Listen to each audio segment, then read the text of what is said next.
साथियों नमस्कार। ग्लोबल ज्ञान चैनल पर आप सभी का बहुत बहुत स्वागत है। और साथियों आपको मालूम है कि अभी ग्रुप डी एग्जाम का सेकेंड फेज आज से शुरू हो गई है। तो आज हमारी कोशिश होगी कि आज का यानी 26 अगस्त का जितना भी पेपर्स आपका एग्जाम में पूछे गए हैं, स्पेशली मैथ का सवाल, उसको हम सब पहले डील करने का प्रयास करेंगे। तो ये क्वेश्चन नंबर 1 की तरफ चलते हैं। जैसा कि आपको पता है कि मैं इसे पहले भी बताई हूँ, डिस्काउंट से सवाल कंटिन्यू आ रहे हैं। 1 या 2 सवाल हमेशा से रहे ही रहे हैं डिस्काउंट से related. Sorry for this.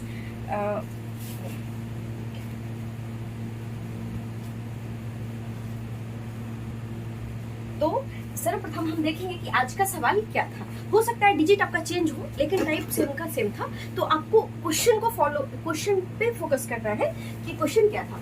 Question ये था, क्वेश्चन नंबर 1 की ओर चलते हैं कि इसमें एमपी जो है, एमपी 1000 रुपीज दिया गया था, यानी मार्क्स प्राइस, अंकित मूल्य इसको कह सकते हैं। और इसमें 2 बड़ा छूट दिया गया, 2 डिस्काउंट दिए गए थे। एक 10% था और एक था X%। क्या था? X% था। और इसमें जो है आपको SP भी दिया गया था, SP दिया गया था जिसका वैल्यू था 720। एग्जैक्टली डाटा डिजिट चेंज हो सकता है। तो हमसे ये पूछ रहा था कि x का वैल्यू क्या है। तो x बराबर व्हाट। कल मैंने आपको बताया था कि ये 1000 रुपीज है ना, 1000 रुपीज का एक हो जाएगा 18% डिस्काउंट, यानी 90/100। दूसरा इसको कर लीजिए कितना, दूसरा इसको कर लेना है 100 माइनस x/100, है ना। और इसी का वैल्यू 720, यानी एसपी का वैल्यू इतना आपको दिया गया है। तो चलिए पहले इसको सॉल्व कर लेते हैं। 00 से 00, 10 10 10 10 10। ये 9 से इसको काट भी सकते हैं। 9 8 72, यानी 80 हो गया। यानी 100 माइनस x बराबर 80 हो गया। यानी x का वैल्यू हमसे पूछा जा रहा है, x का वैल्यू हमारा क्या आ जाएगा, 20। तो यही इस तरीके से सवाल और कंटिन्यू आ रहे हैं। फेज 2 की जहां तक बात हुए तो कुछ ज्यादा डिफरेंट क्वेश्चंस नहीं आ रहे। मतलब एक आप कह सकते हैं कि मैच कर रहा है, टाइप्स आपका मैच कर रहा है, तो इसे आपको ज्यादा बेनिफिट होने की संभावनाएं हैं। अगर आप चाहें तो इसका स्क्रीनशॉट भी ले सकते हैं और इसको नोट भी कीजिए, क्योंकि नोट करने के नहीं करेंगे तो इस ढंग से इसको आप समझ नहीं पाएंगे, है ना। आइए क्वेश्चन नंबर 2 की ओर चलते हैं। एंड क्वेश्चन नंबर 2 है,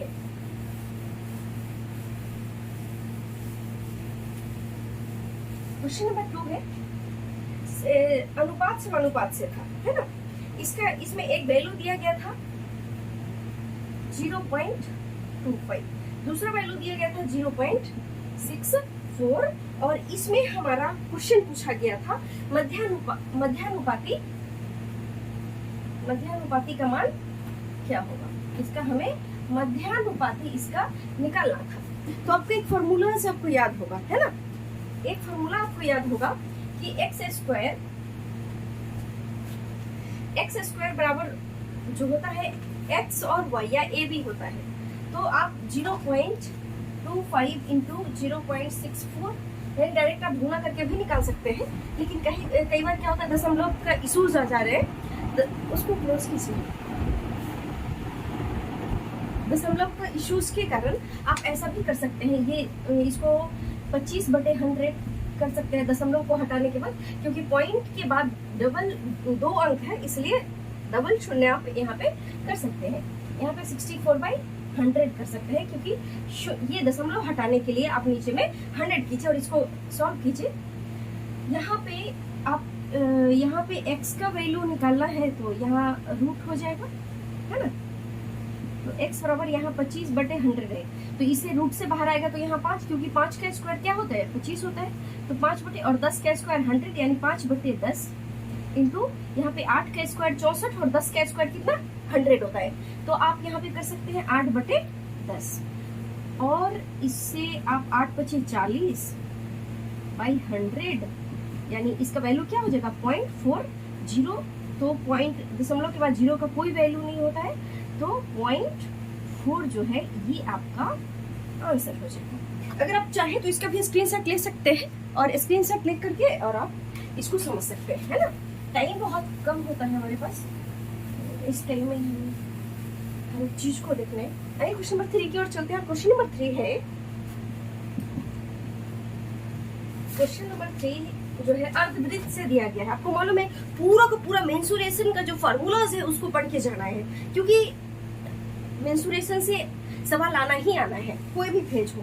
तो अर्धवृत्त से सवाल दिया गया था, इसमें पूछ कह रहा था कि अर्धवृत्त की जो त्रिज्या है, रेडियस है, वो है कितना, वो है आपका 14 सेंटीमीटर। ये अर्धवृत्त है जिसका जो रेडियस है वो 14 दिया गया है। इसमें कह रहा है इसका परिमाप, इसका क्या पूछ रहा है, इसका परिमाप पूछ रहा है, इसका पेरीमीटर पूछ रहा है, जिसको हम क्या कहते हैं, परिधि भी कहते हैं। आपको मालूम होगा कि अगर आपको डायरेक्ट अर्धवृत्त का परिधि निकालना है तो आप इसको 36/7 आर कर सकते हैं, यूं ही डायरेक्ट आपका ये बहुत शॉर्टकट में आपका आंसर कर देगा। तो 36/7 और यहाँ पे आर का वैल्यू ऑलरेडी कितना दिया गया है, आर का वैल्यू ऑलरेडी यहाँ पे 14 दिया गया है। तो आप 7 दूनी 14 यानी 36 दूनी 72, ये आपका क्या हो जाएगा, पेरीमीटर हो जाएगा, परिधि हो जाएगा, या फिर इसको परिमाप आप कह सकते हैं। अगर आप चाहें तो इसका भी स्क्रीनशॉट ले सकते हैं, क्योंकि अर्धवृत्त का परिमिति बहुत ही मतलब आसानी से आप इस तरीके से कर सकते हैं, है ना। आइए क्वेश्चन नंबर 4 की ओर चलते हैं।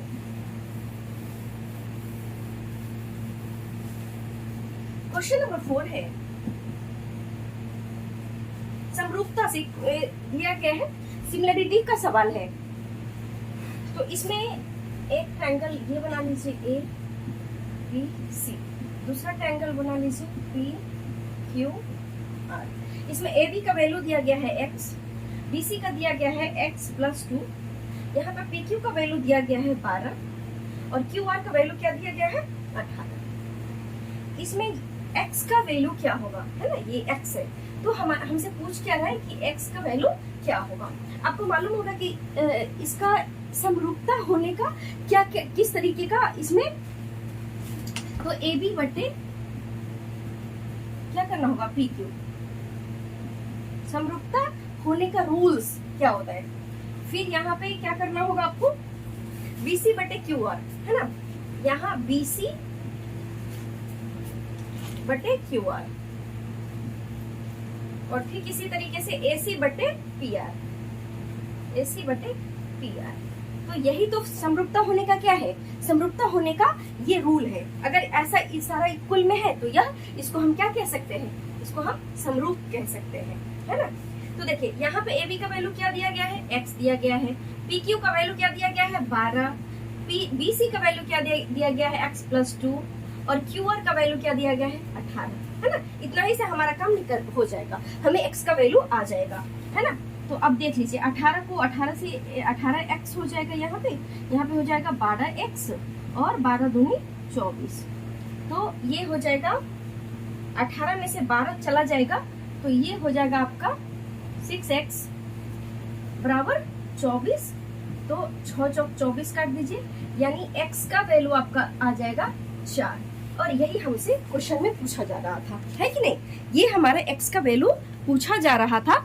और तो अगर आप चाहें तो स्क्रीनशॉट भी ले सकते हैं मेरे दोस्त, क्योंकि बहुत ही इम्पोर्टेंट सवाल है, और अगर आपका एग्जाम नहीं हुआ है तो आपके लिए काफी इम्पोर्टेंट यह सवाल है। आइए क्वेश्चन नंबर 5 की ओर चलते हैं।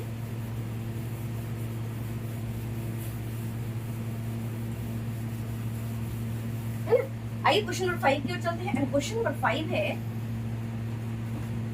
ट्रिग्नोमेट्री से। किस चीज से सवाल है, ट्रिग्नोमेट्री से कंटिन्यू सवाल आ रहे हैं मेरे दोस्त, एनटीपीसी में भी आया था, इसमें भी कंटिन्यू आ रहे हैं। इसमें कह रहा है कि कोसेक 2a बराबर है इसमें सेक a माइनस 15। तो इसमें कह रहा है कि a का वैल्यू क्या होगा। इसमें टर्म ऑफ कंडीशन होता है मेरे दोस्त कि दोनों का वैल्यू, जो दोनों ट्राइंगल है उसका वैल्यू अगर 90 आ गया तो आपका ये फॉलो करेगा, ये रूल फॉलो करेगा, है ना। तो देखिए ये 2a plus a minus 15, 2a plus a minus 15 बराबर कितना आना चाहिए 90 डिग्री। यहाँ 2a 1a 3a minus 15 is equal to क्या हो गया 90। 3a बराबर इधर माइनस में इधर जाएगा क्या होगा प्लस में, तो 90 और 15 कितना हो जाएगा 105। 3 से 105 कितना बार में कटेगा, 3 3 9 और 3 बचे 15, यानी हमारा a का वैल्यू ही पूछा जा रहा था। a का वैल्यू क्या आ गया मेरे दोस्त 15 आ गया। ये आपका आंसर है ना। इसको हमेशा आप ध्यान से देखिएगा, और यह बहुत ही आसान सवाल होता है ट्रिग्नोमेट्री का। कई सारे लोग बहुत छोटे बहुत इजी सवाल छोड़ देते हैं, ये सरासर गलत है, और अगर आप चाहें तो स्क्रीनशॉट ले सकते हैं। आइए क्वेश्चन नंबर 6 की ओर चलते हैं, और क्वेश्चन नंबर 6 है,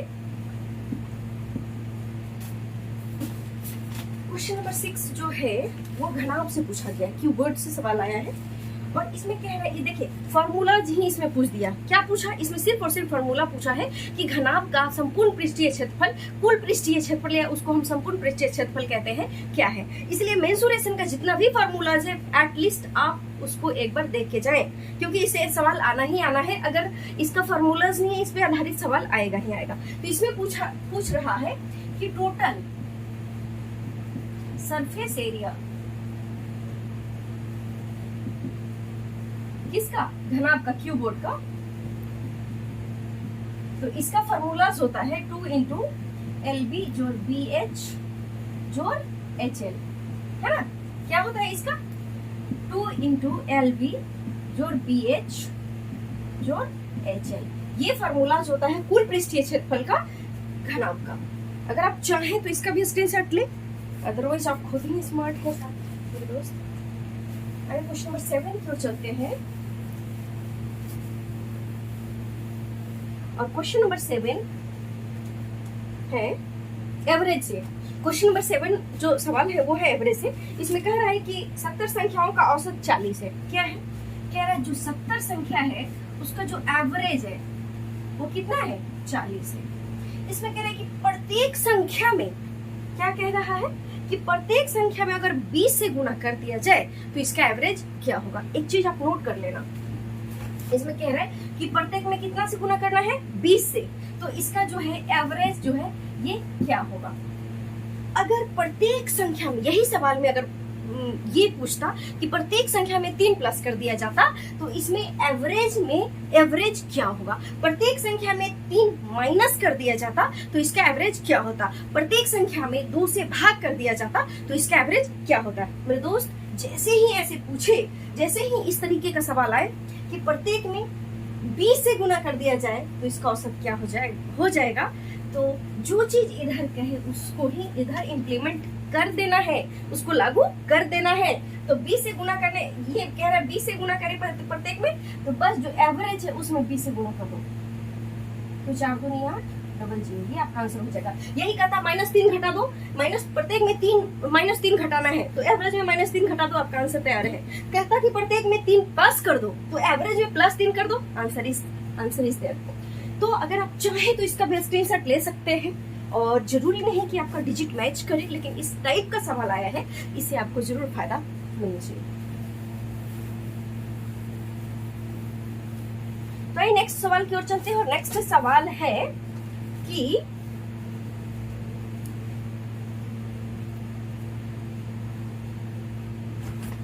नेक्स्ट सवाल टाइम एंड वर्क से है, और टाइम एंड वर्क से ये है कि अगर कोई ए और बी किसी भी काम को 10 दिन में करते हैं, उसी काम को बी और सी 12 दिन में करते हैं, उसी काम को सी और ए 15 दिन में करते हैं। तो इसमें कह रहा है कि तीनों मिलकर इसी काम को कितने दिनों में करेगा, है ना। सर्वप्रथम हम इसका क्या निकालेंगे, एलसीएम। 10, 12 और 15 का एलसीएम कितना हो जाएगा, 60। ये कितना यूनिट काम करेगा, तो 10 छक 60 यानी 6 यूनिट करेगा। ये कितना यूनिट करेगा, तो 12 5 60 यानी 5 यूनिट करेगा। और ये कितना यूनिट काम करेगा, तो 15 चौका 60 यानी 4 यूनिट ये काम करेगा। तो टोटल यूनिट कितना हो जाएगा, a प्लस बी, जैसे a plus b, b plus c और c प्लस ए, जो है कुल मिला के कितना यूनिट, 6 5 11 और 4 15 यूनिट। तो a 2a तो 2a, 2b और 2c, यानी ऐसे हम लिख सकते हैं 2 into a plus b plus c बराबर कितना हो जाएगा, 15 हो जाएगा, है ना। कितना हो जाएगा, 15, यानी a प्लस बी प्लस सी जो है 15/4 तो यहाँ गुना में है तो इधर भाग में हो जाएगा ना, 15/2 यूनिट काम करेगा। अब वह कह रहा है कि तीनों मिलके कितना काम करेगा, तीनों मिल करके कितना दिन में यह काम करेगा। तो टोटल हमारा कितना यूनिट वर्क होना चाहिए, 60। तो तीनों मिल करके यानी कुल वर्क हमारा 60 है, और हमको तीनों का पूछ रहा है, यानी 15/2 से हम इसको डिवाइड कर देंगे कुल यूनिट में, तो यही हमारा आंसर हो जाएगा। यानी 60, और ये 3 पोर्शन में 2 ऊपर चला जाएगा और 15 नीचे रह जाएगा, यानी 15 चौका 60, यानी जो है 4 दूनी 8, 8 दिन में यह पूरा काम कर लेगा, है ना। तो आप चाहे तो इसका भी स्क्रीनशॉट ले लीजिए और आप इस आधार पर जरूर प्रैक्टिस करके जाइए। इस चीज को माइंड में मेंशन करके जाइएगा कि टाइम एंड वर्क से सवाल आना ही आना है ना।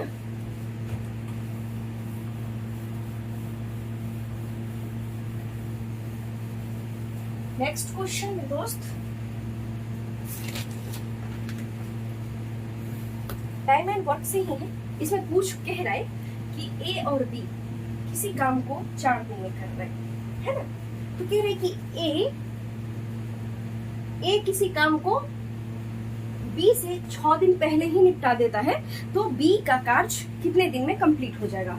मान लीजिए बी जो है किसी काम को x दिन में करता है, तो ए कितना दिन में कर रहा है, तो x - 6 दिन, मतलब इससे 6 दिन पहले ही कर रहा है।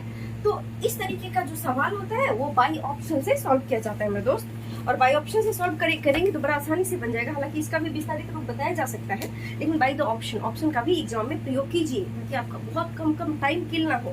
तो साथियों बस इस सेशन में इतना ही। आपको यह सेशन कैसा लगा, आपको फायदा हुआ नहीं हुआ, जरूर मेंशन कीजिएगा ताकि मुझे पढ़ाने में, मुझे बताने में, हालांकि मुझे मजा आ जाए। तो साथियों थैंक यू वेरी मच, इसका लाभ जरूर उठाइएगा। जय हिंद।